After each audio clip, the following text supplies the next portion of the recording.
मैंने इस तरह से अपने को चकित होता पाया है कि जैसे कि कोई गंतव्य की योजना बनाए, लाखों सालों से बनाए कि उसे कहीं पहुंचना है, प्रस्थान के लिए सारे उपाय करे, रास्ते के लिए सारी योजनाएं बनाए, और अचानक उसे पता चले कि जहां से वह चलने वाला था ठीक उसके पीछे ही वह गंतव्य छिपा हुआ था। यानी प्रस्थान झूठ था, गंतव्य झूठ था, यात्रा झूठ थी। यात्रा, प्रस्थान, गंतव्य और यात्री, ये सारी की सारी संरचना मिथ्या थी। अचानक उसे व्यक्ति को ऐसे पता चले कि वो सारी की सारी संरचना जो हजारों लाखों साल से चल रही थी वो एक स्वप्न थी। इस तरह से मैं चकित हूं। इस तरह से कविता संकेत करती है चकित होने का। हम जो यह प्रश्न उठा रहे हैं, यह प्रश्न ऐसे ही रहस्य को उद्घाटित करने वाला है, जिसे हम सोचते हैं कि वह हमें हासिल हो जाएगा, ऐसा ऐसा करके वैसा हो जाएगा, ऐसा कभी भी नहीं होने वाला है।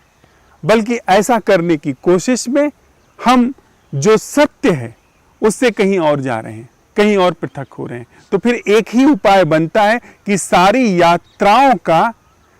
यात्राओं की विधा का, प्रणाली का, माध्यम का अंत क्या है, कैसे हो नहीं, अंत क्या है। उसी के लिए हम यह प्रश्न उठा रहे हैं कि जो हमने जांच पड़ताल की कि सारी सफलताएं निजी सफलताएं हैं। कोई भी सफलता समष्टि की सफलता नहीं है। सारी सफलताएं व्यक्ति की सफलता है। सफलता की भाषा में समष्टि सोचती ही नहीं। यह चारों तरफ फैला हुआ आकाश, धरती, पहाड़, ये सब बनना, मिटना, सूरज का उगना, अस्त होना, इतने सारे जीवों जंतुओं का पैदा होना, फिर उनका मृत्यु को प्राप्त होना, यह सब किसी लक्ष्य की ओर नहीं जा रहा है। इसका कोई लक्ष्य नहीं है। यह कुछ उपलब्ध होने के लिए नहीं जा रहा है। इसकी कोई उपलब्धि की आकांक्षा नहीं है। इसका कोई भविष्य ही नहीं है। यह समय में है ही नहीं जो भी कुछ हो रहा है। तो मेरे अंदर यह जो निर्वाण की आकांक्षा पैदा होती है, मोक्ष की, मुक्ति की आकांक्षा पैदा होती है, यह झूठ है।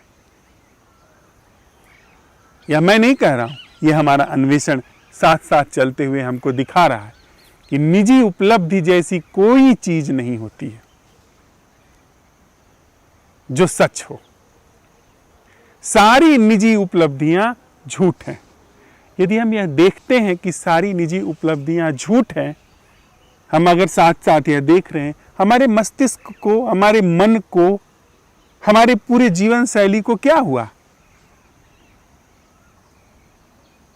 क्या हम शांति पाने जा रहे हैं? क्या हम किसी समाधान की ओर अग्रसर हो रहे हैं? निजी उपलब्धि जैसी कोई चीज ही नहीं होती है। हमने इसको परख लिया। क्या हम सत्य को पाने जा रहे हैं, या यह जो पाने चला है, यह जो व्यक्तित्व है, यह सिर्फ गल रहा है?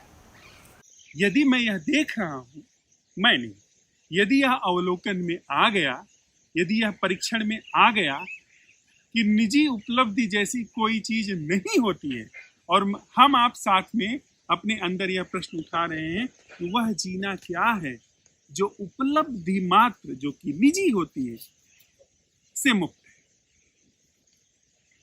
निजी उपलब्धि जैसी कोई चीज नहीं है, और सकल उपलब्धि से तो मुक्त है ही, समस्त उपलब्धि से मुक्त है ही।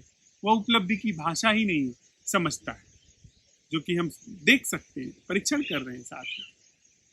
तो वह जीवन क्या है जो उपलब्धि मात्र से ही मुक्त है। समाधान की पूरी आकांक्षा जहां पर गिर गई, समाधान की पूरी संरचना जहां गिर गई,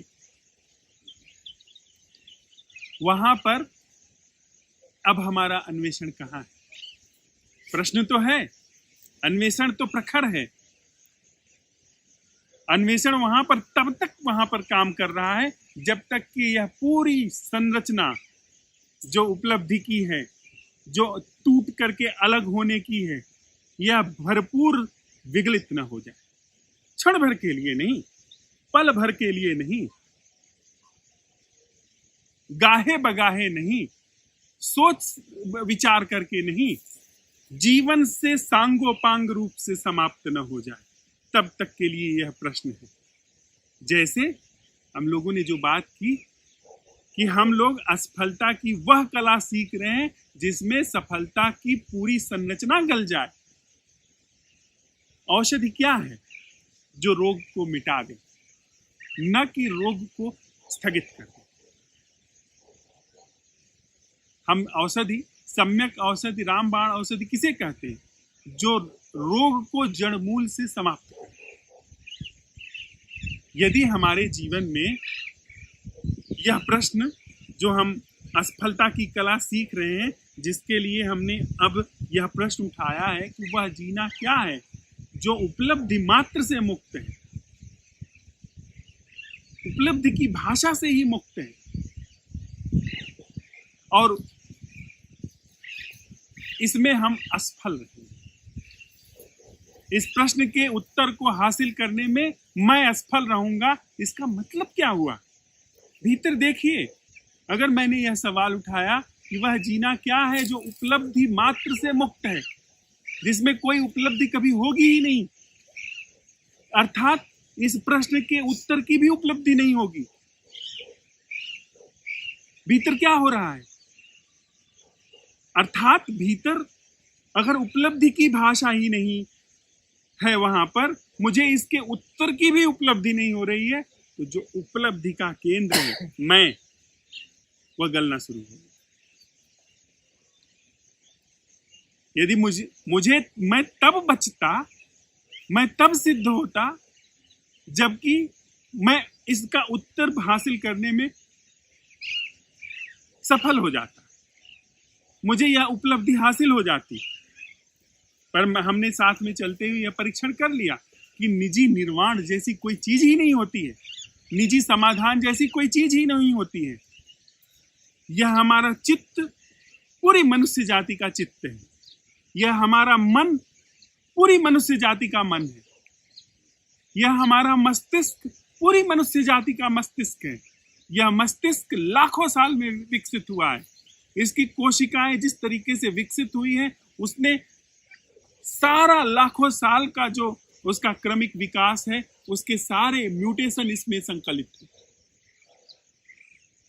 वह सारे रोग, वे सारे समाधान इसमें संकलित है। यह मस्तिष्क किसी निजी व्यक्ति का मस्तिष्क नहीं है।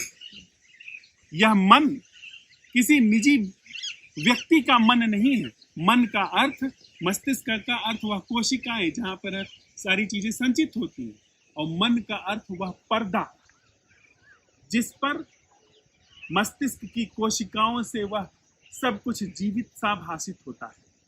वह भूमि, वह आकाश जिस पर मस्तिष्क में संचित स्मृति से चीजें प्रक्षेपित होकर के जीवन का आभास देती हैं, जो सफलताओं, निजी उपलब्धियों के क्रम में तथाकथित जीवन में लेके जाती हैं।